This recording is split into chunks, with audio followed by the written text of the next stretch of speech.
Chapter 5. Singing Water. The boy stood in the door of his uncle's house, dumb with astonishment. The house was scrubbed and in perfect order.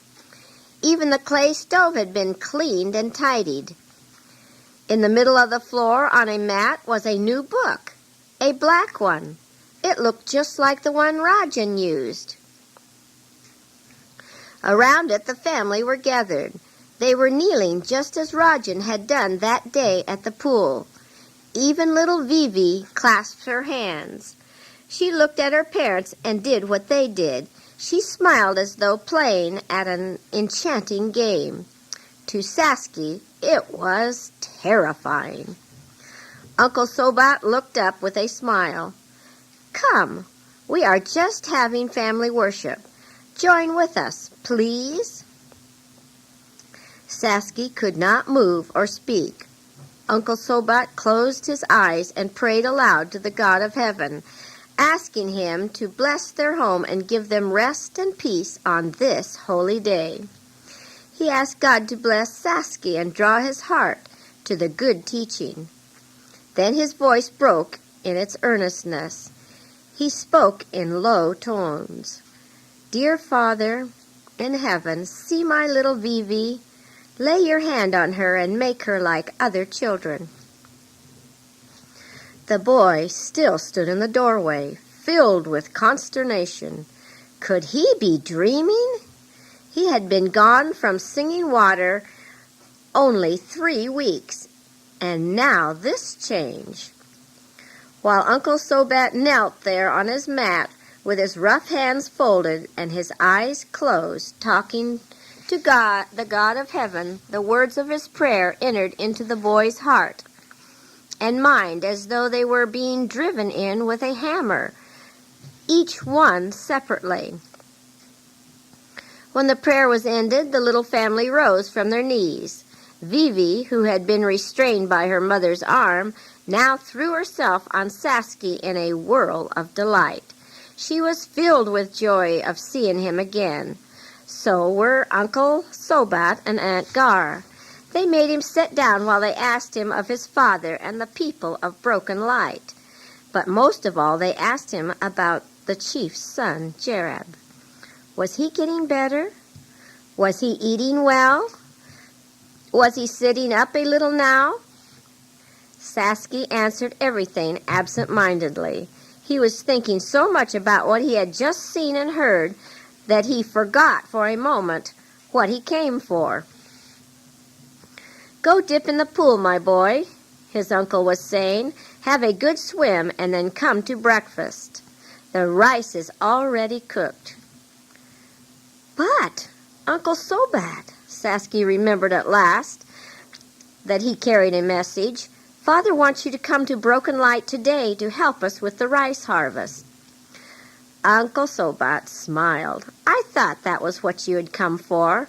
I have been expecting your father to call me, but I can't come today. This is the rest day of God, the God of heaven." Aunt Gar's face was shining. "Rajan has taught us about that, and now we are all worshiping on his holy day. Almost everyone in the village is doing the same. This is the second time, the second week.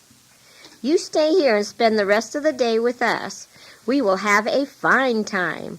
We will go to the teacher's house and sing and listen to stories and tell one another what the God of heaven has done for us.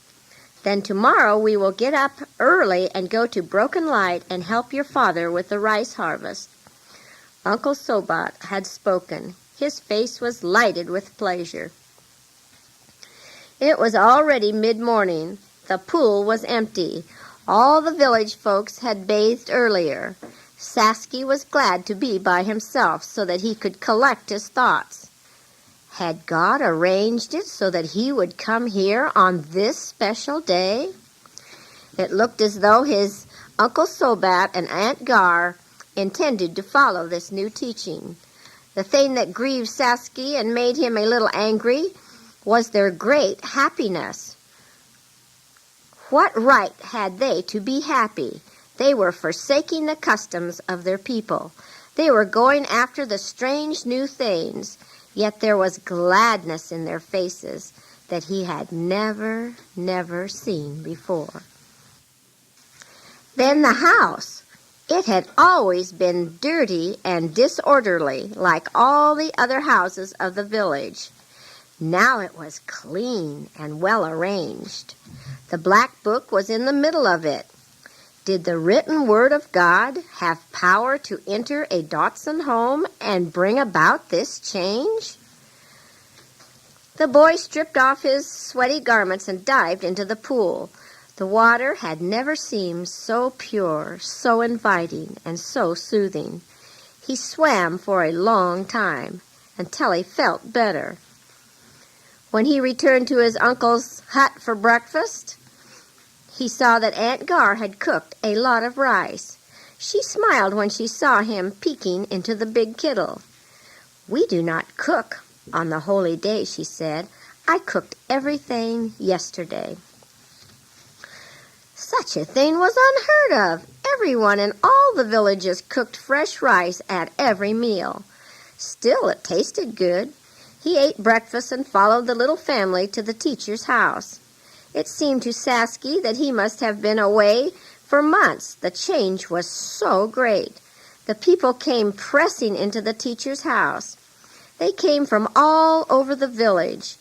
They were clean, and they looked about at one another with joy and affection.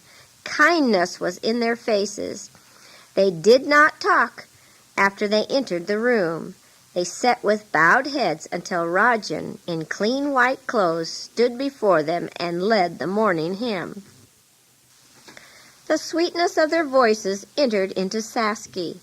Although he could feel the gentle comfort of the place, he resisted. He felt it surrounding him and lifting him. He fought against this feeling, although it drew him with much power. He dare not give in to it. This was the poison that Kuning had warned him about. It was taking hold of him. It would trap him and make him a prisoner. He knew that he should leap from his mat and leave the place, but he was so fascinated by the service that he could not tear himself away. When Rajan spoke to the people, it was to encourage them in their worship of God. He told them that God was in all their houses, hearing every word that they said. He knows what you are thinking.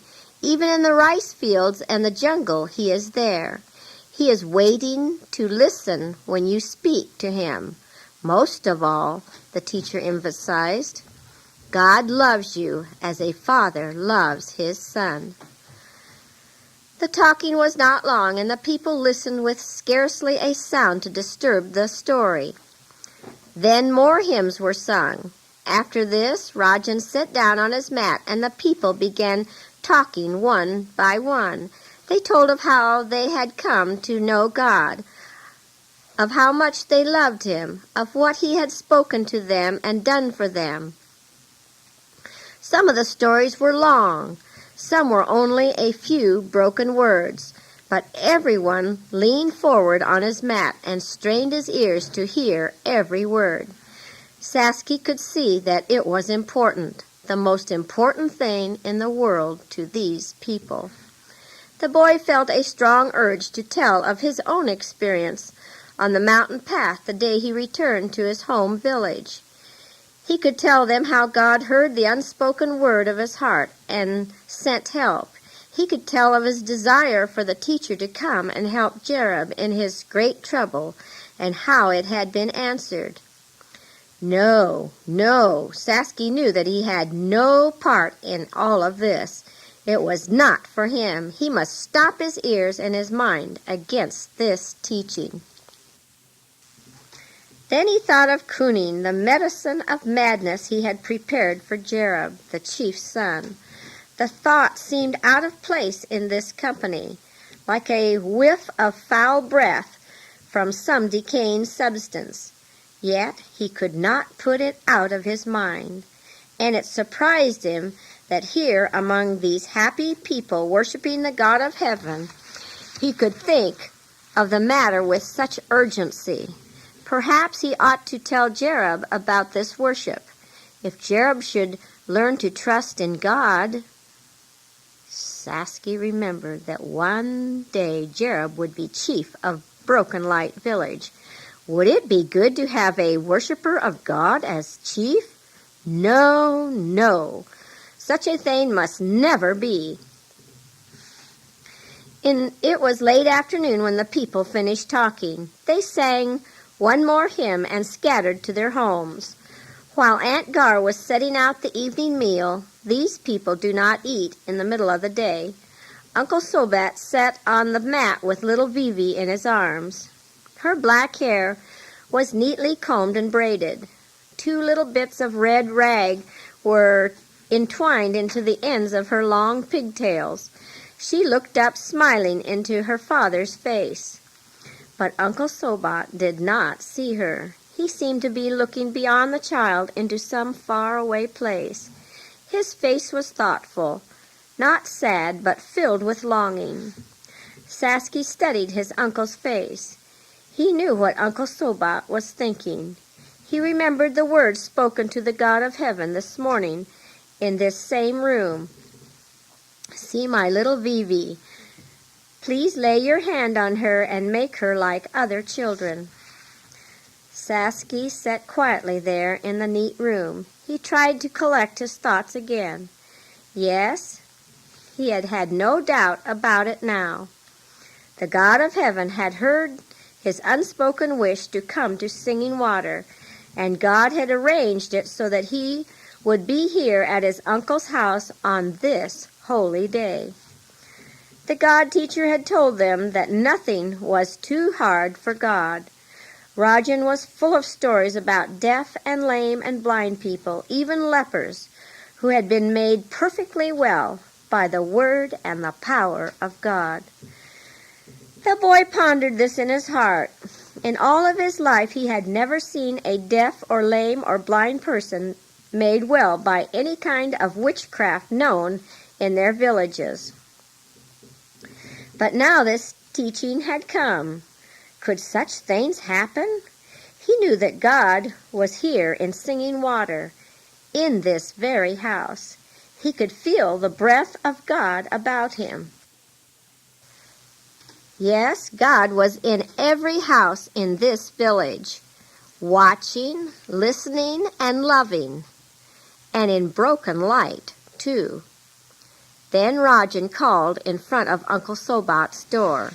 He came in to ask about the chief's son. Saskia gave him a full report, but he did not reveal that Jerub's heart was turning towards the God of heaven. "I think when the 2 of you go up to Broken Light tomorrow, I will go with you. I want to see for myself that the young man's leg is healing properly," Rajan said. The teacher didn't ask Saskia about himself. He didn't say anything about God. But the words were there, unsaid, unasked, unheard, except by the heart.